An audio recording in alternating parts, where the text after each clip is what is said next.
everybody, I am Tom, and you are watching me play The Witcher 3 Wild Hunt.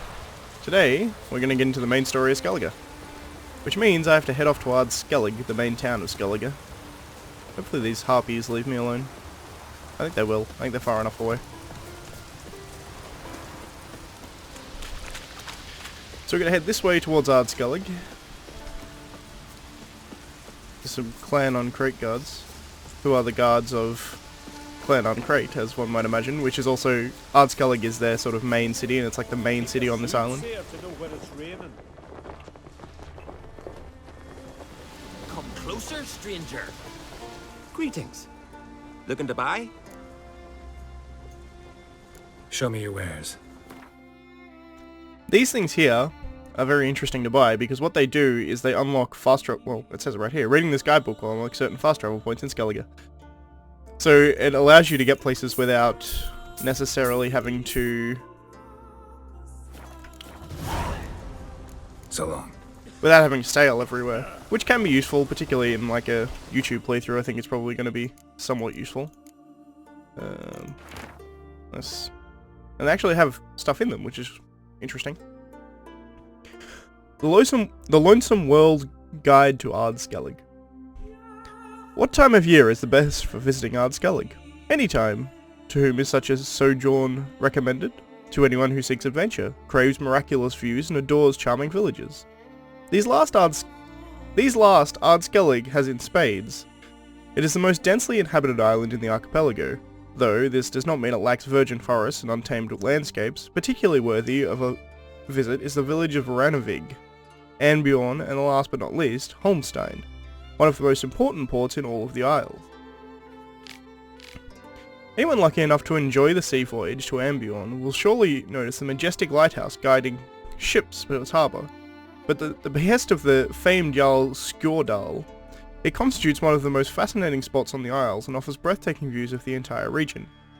The most spectacular vista on Skellige, however, most certainly be that of Keltrolde, a fortress cut out of the mountain overlooking the bay and serving as home seat for the powerful Uncrate clan. According to legend, Grimjar, mythical Skellige hero and founder of Clan Uncrate, carved the fortress with his bare hands. For more on this, see the history and culture sections. It is indeed... Keltrolde is indeed an incredible fortress, as we'll see very shortly. Excuse me.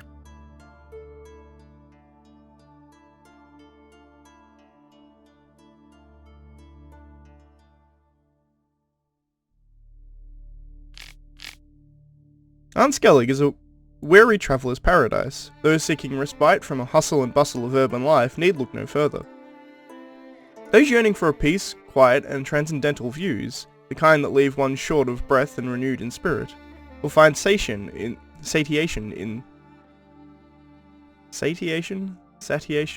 I don't really know how to pronounce that word. I've only ever read it rather than spoke it. On these isles. Here one may enjoy long walks into the most charming beaches on the Isles, ones whose beauty far outshines that of the decidedly overrated coasts of Kavir. Yet the true jewel of Skellige is its port, which is famed for its skilled craftsmen, considering by many to the best in the Isle. Skellige's shipbuilders have passed down the secrets of their trade from generation to generation for centuries, perfecting it into something that can proudly and with no exaggeration be called art, I see. Naturally, as a result, one must wait twice as long for a vessel ordered from the local shipwrights than ordering from lesser workmen. Lastly, it would be a crime to discuss Skellige without mentioning the superb and surprisingly sophisticated local cuisine. Its specialty, sturgeon roasted to golden perfection in sea salt crust and served with carrot shavings and sprinkling of mint. Sadly, this dish, once a mainstay of every tavern and seaside fish fry, now has become a rarity due to the overfishing and caused a dramatic decline in the population of the most delicious fish. Overfishing of sturgeon is surprising. The Lonesome World Guide to Faro. The most southerly thrusting outcrop of the Skellige archipelago is the wild and untamed Isle of Faro, or Faro, as I think Faro is generally how it's pronounced by the locals. Visiting here is a must for experienced travellers undeterred by unexplored wilderness and nature, as its reddest in tooth and claw, Interesting. Flair for poetic there, I suppose. By unexplored wilderness and nature at its reddest in tooth and claw. Which is not to say that Pharaoh's is uninhabited, just that its vibrant, primal landscape, not its human settlements, constitute its primary attraction. Acting as sole exception to this, and providing a wonderful treat to adventure-seeking travellers, is the port of Harviken, the home village of Clan Dimon.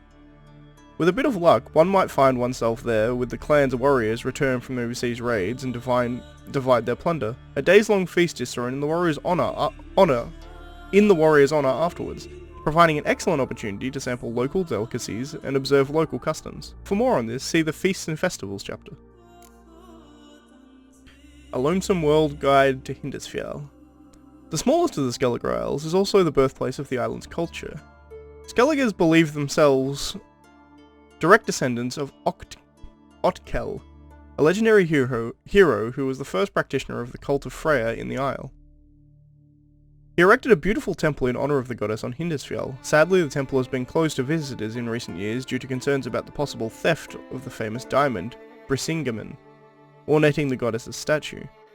Otkel also constructed a fantastic garden near the temple. This can still be visited upon making prior arrangements with the priestess's mother superior. An enticing option for those wishing to visit Hindisfjall is the package excursion offered by the Congregation of Freya worshippers in Povis. Thanks to a long-standing agreement with the Isle's priestesses, they can offer tours of all the local highlights at a very reasonable price. This is by far the best option for families with children or the elderly. It's really interesting as well, reading about all this, like, kind of touristy stuff, because, like, the idea being that Skelligans are essentially pirates. They go out and raid people. They're kind of like...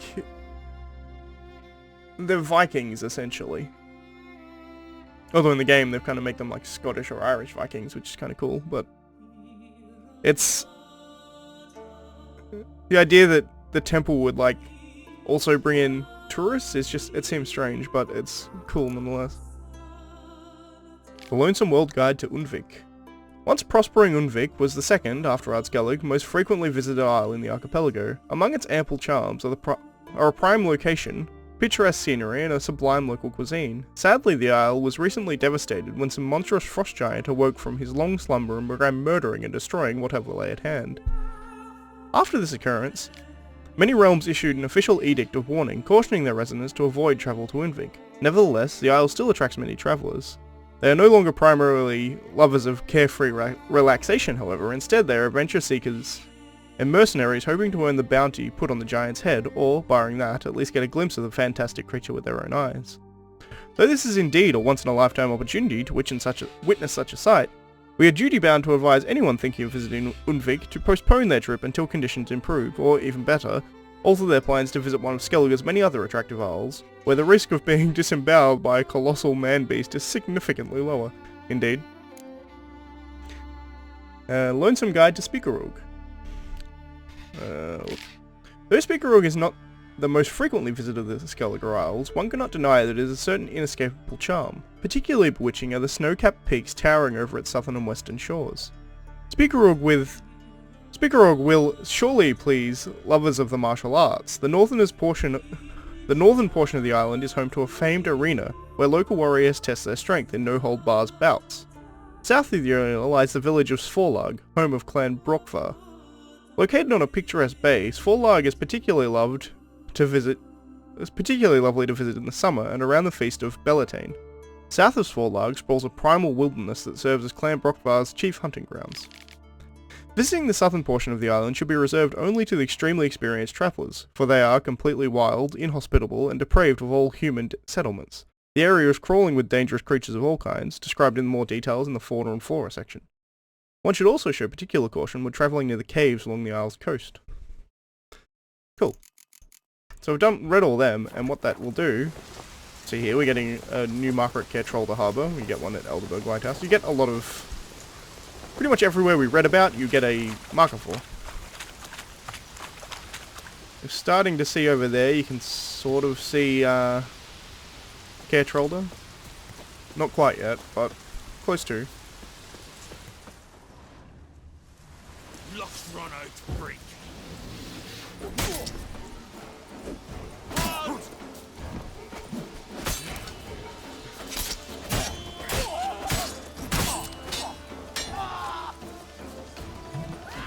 Bandits attacking me on the road. Dumb of them.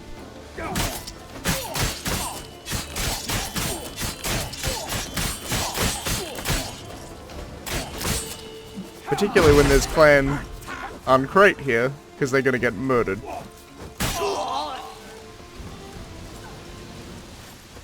Sweet. Too high level for me, but not for those crate guards. One-shot them. I've got a camp very close to the road here, and also very close to Skellige, really, which is odd. Whatever.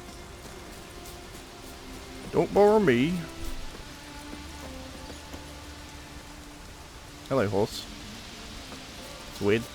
I guess maybe you belong to this traveler? Greetings. Looking to buy? Probably not, but I'll have a look what you got. Show me your wares. These are all the ones I've already bought, yeah.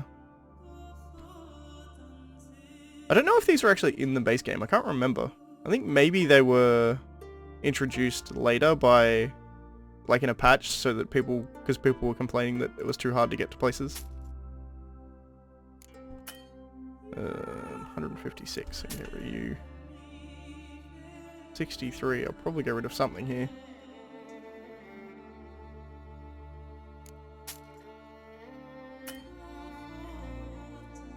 I really don't know how they come up with prices for some of these weapons. Like that one was worth 7, and this one, which is seemingly identical, is worth 135. I feel less.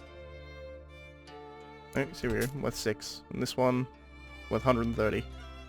Don't know how they come to that conclusion. But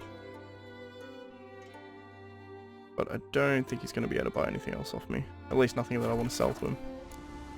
So long. Hey there! Come, take a gander! And as we come up here on this hill, we will be able to see Caer in all of its glory. You have part of the town down here, and then the keep of Caer built straight out of the mountainside, with a fantastic bridge arcing between both completely separate mountains. They're actually separate islands. You can sail straight through the middle in between that crevice. I'm sure they probably weren't when the bridge was built. It was probably just a crevasse, but it's slowly been worn down throughout the years. Incredibly beautiful area though. Although, I was told I had to go to the harbour to meet Yennefer, so let's head down to the harbour.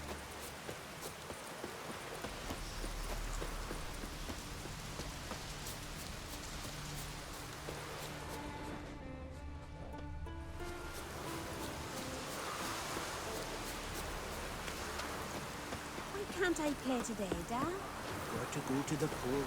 See you're settling in like a ship's run aground. Wanted to look around. I'd like to know where I've landed. He's the guy who found us, and here's his wolf, who's walking into a cart. Good old Trollfost, slightly touched in the head, that wolf, I think. A man in need.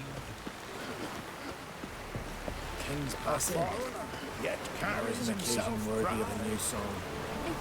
Our time amongst the living is but the wink of an eye. What's left when we are gone? How shall we be?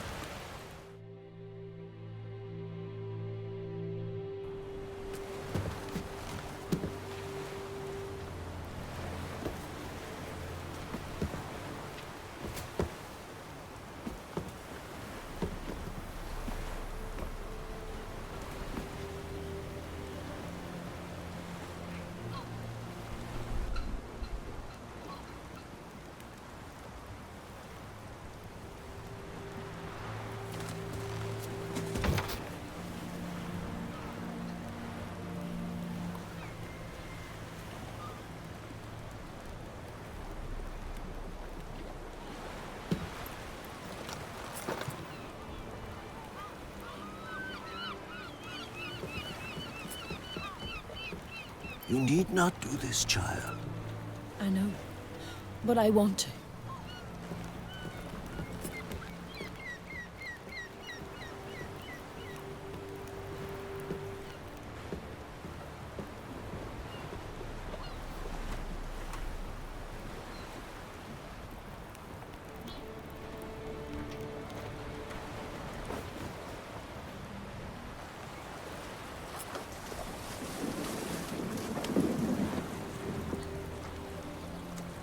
'Tis madness.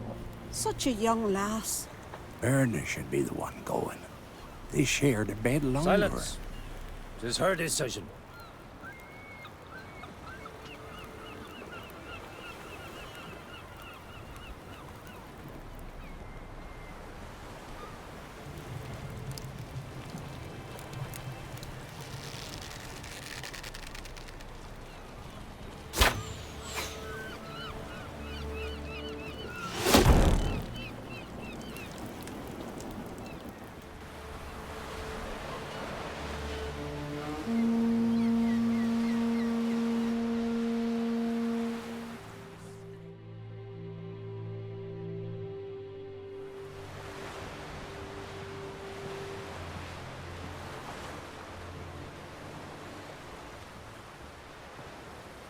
You look beautiful.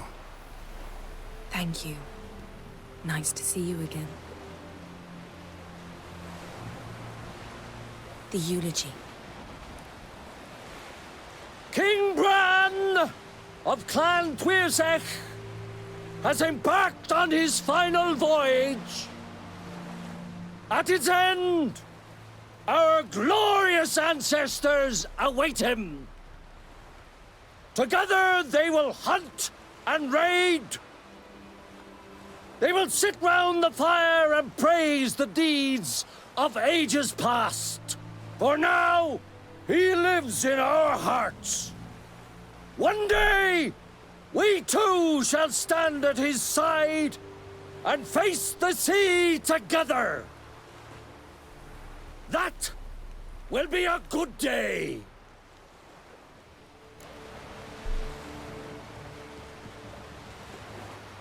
You knew Bran? Yes, he was well respected. Unlike his wife. Skellige is its clans. In times of war, tradition holds the clans unite under the leadership of their king. We've bid Bran farewell. Time to pick his successor who will lead us against the Black Ones. The gates of Caer Troll stand open to all who held Bran of Clan Twirsech dear. Mead and meat will be plentiful. During the wake, those who believe themselves worthy of the crown will step forth.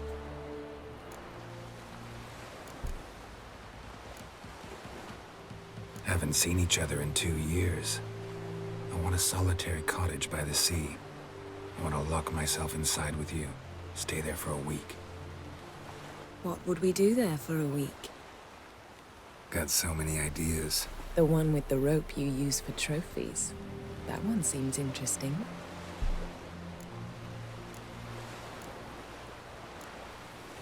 Reading my mind again? What's more, I like what I see.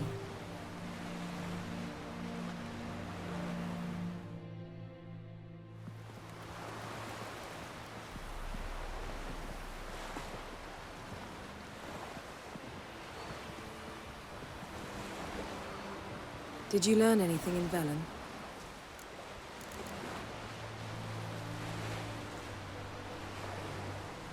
I'm not done searching in Velen yet. Thought you'd tend to that immediately. Change of plans. Haven't looked around Novigrad yet. Actually, I don't have anything solid about Velen or Novigrad. I was hoping you'd have learned something by the time you arrived. But since you haven't, we'll start our search in Skellige. How about you? What have you learned? Something strange happened on Ard Skellige a time ago. A disaster brought about by a burst of magic. Extraordinary, really.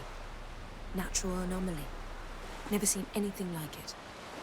My intuition tells me Syria was its cause. As much as I respect your intuition, Yen, we need something specific. Evidence. I'd know for certain if I was able to inspect the disaster zone.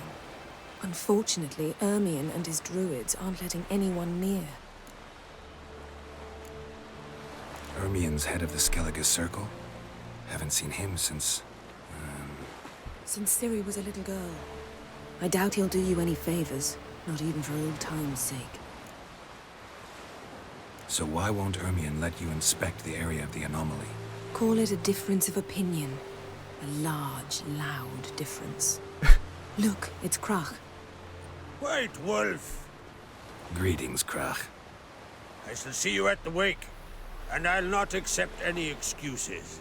I've an important matter to discuss with you. Guess our solitary hut will have to wait. Crack on crate someone we want on our side. I shall wear black and white for the feast. I count on you to don something complimentary. Something that doesn't reek of 1,000 hunts. Yen, you know I can't stand new doublets. Just too tight till you break them in. And just like Krag, I'll not accept any excuses. We're not here to enjoy ourselves. We've matters to resolve and should dress appropriately. I've rented a room at the inn. Took the liberty of laying out some clothes for you there. You ought to go. Choose something. In the meantime, I've something to attend to. We'll meet at the entrance to the feast hall.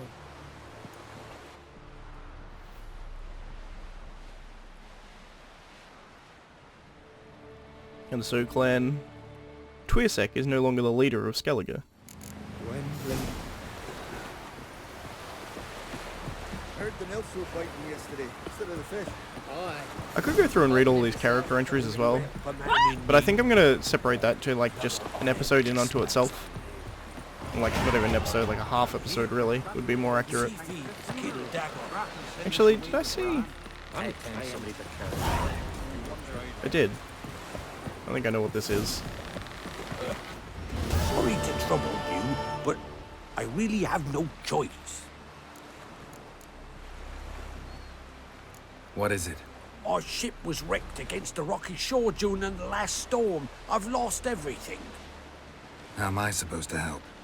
I haven't even got the coin for the journey home, and with each day's delay, I draw closer to bankruptcy. Might have guessed you'd come around to coin. So, need a loan? Or is it just alms you're after? I shall pay you back every last copper, I swear it. You need only call on me at my address in Novigrad. Fine, I'll help you. I visit Novigrad often enough. Might stop by, see how business is going. Thank you. You'll find me in the Port District. My name's Johan Bonner. See you later then. He's totally lying, by the way. But I happen to know that you find him later and he tries to con you again, which is kind of hilarious. Seems to me you're... That up here is the way to go up to Ketrolda. There's actually another way you can get up there. I just ran through something there. I ran through a piece of wood that was kind of strange. I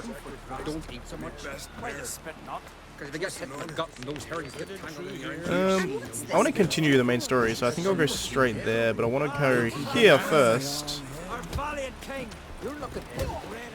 The idea being new clothes that she wants me to wear. I ran past where I needed to go, didn't I? The inn is here. Look at sword.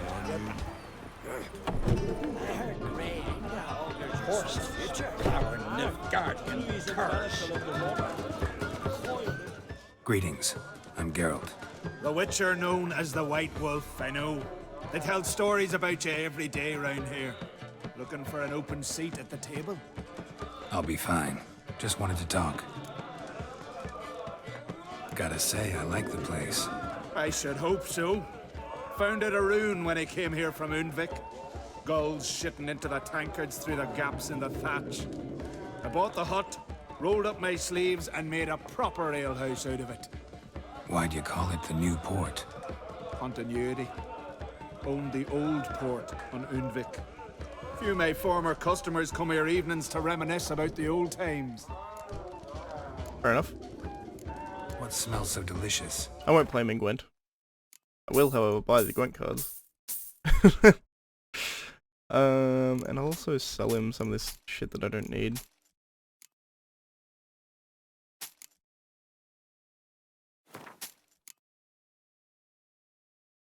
Probably fine. Anything here he'll buy? Probably a few things. I don't think he'll buy weapons, will he? No. Probably sell all this too. Yep. They're worth a fair amount of weight, so it's good to get rid of them.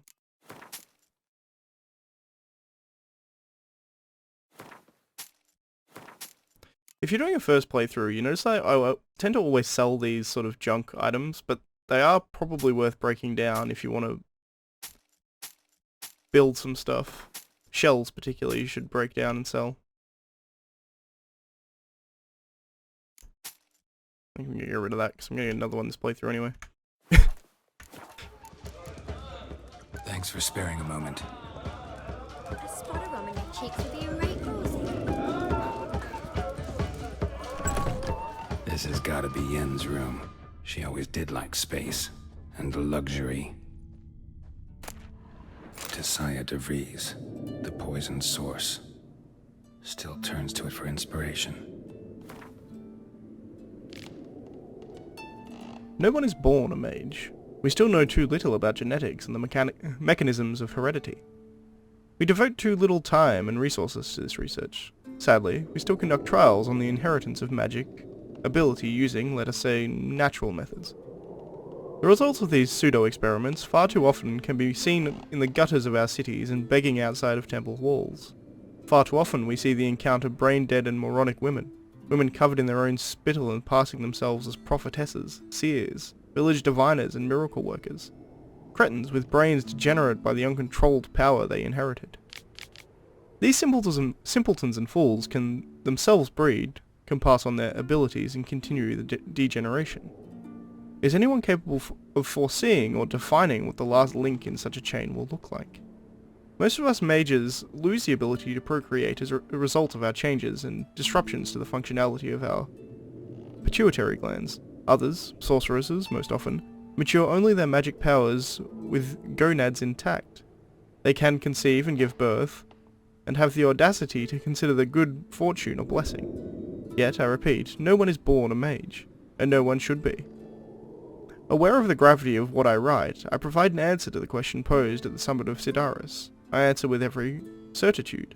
Each of us must decide what she wants to be, a sorceress or a mother. It is something that was always a sticking point with Yennefer, is that she wanted to be a mother. But she was barren because of being a sorceress. I think as Nenica puts it, she says that she paid the price for gaining the gifts that she did. She paid the price of losing others or something similar.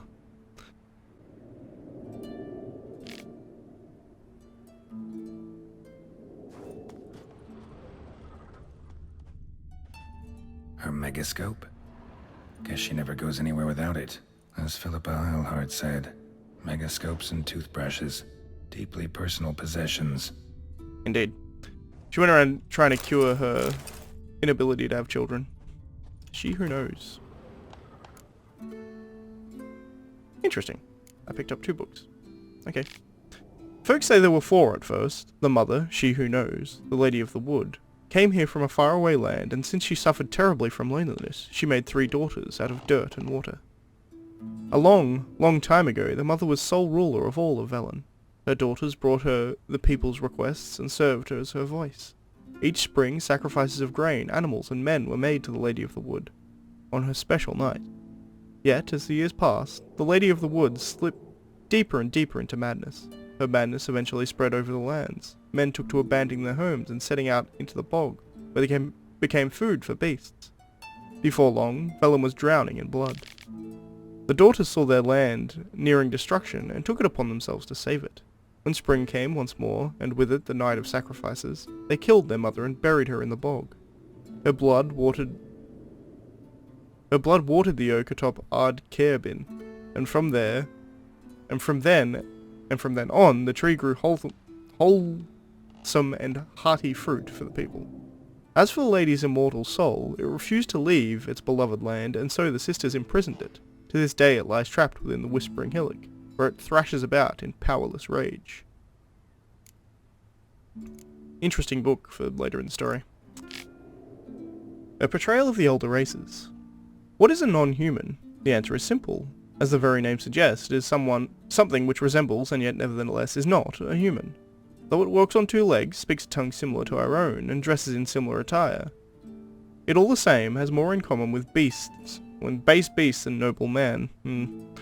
Dwarves are like moles. They feel best underground and avoid direct sunlight. They like to live in filth, forever smudging themselves in mud and slime. They love everything that can be found within the earth, rocks, metal, minerals, and all shapes and colours. It is also said that, like their kindred moles, they feed most readily on worms, roaches, and other night crawlers.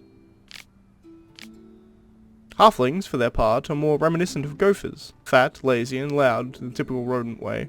Their minds are filled only with thoughts of food and drink, which they steal from other, nobler beasts and greedily squirrel away in their hovels. They are marked by a cruel craftiness. You could be dying of hunger, and they would not share a meal with you.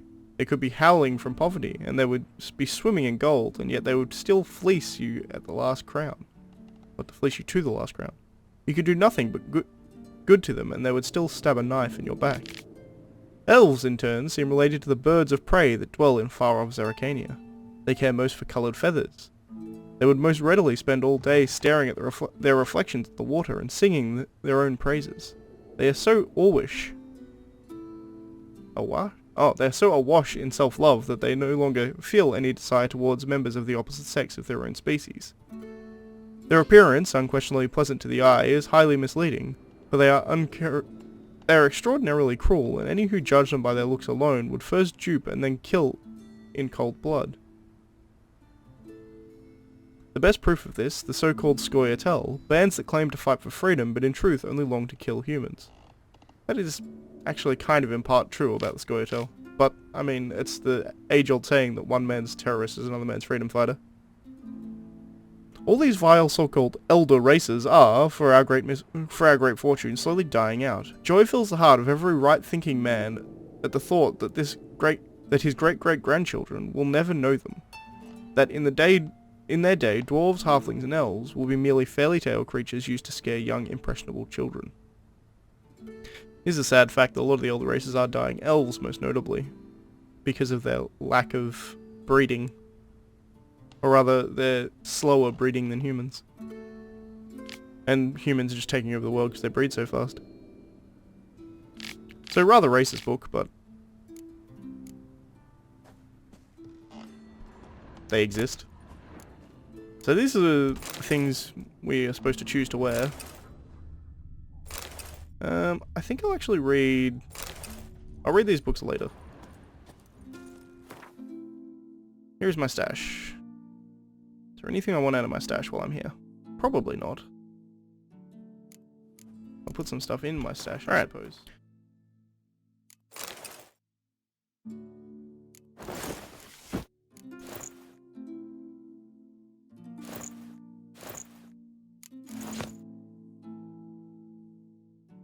Alright, so I'm actually going to wear this, which isn't one of the ones she's given me, and she will get pissy about it. But, interestingly, she won't get fully pissy. Oh, look at this. The stuffed unicorn. She fixed it. No idea how she managed to bring so much clothing. Must have hired out a galleon. As usual, black and white. Glamour. Scent of lilac and gooseberries, even with the lid on. Taste hasn't changed. I think he means her taste hasn't changed, not that the taste hasn't changed. I don't think he just tasted that. Alright, so now I'm gonna head up. Honestly, it's been 35 minutes so far, but I'm going to be cutting out some of it. Someone calling for my help there, but I'm going to ignore them for now. Sorry, as I was saying, I sort of cut myself off worrying about time there, but if I wear this doublet, this is from Toussaint. And she'll note that it's not one of the ones she picked out for me, but she won't be as pissed as if I come wearing armor. Call that broken. Peace, mate.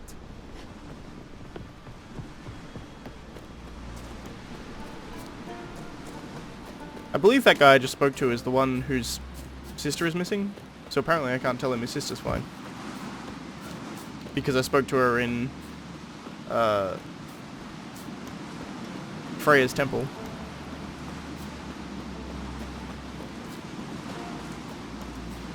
Clumsy sod.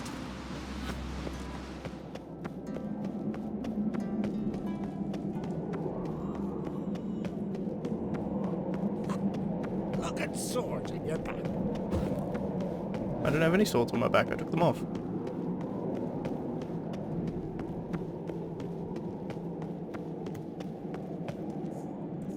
Alright, I'm gonna leave it here because it goes into a fairly heavy story after this. There was a fair amount of reading in this episode, but we're just gonna have a short episode, I suppose.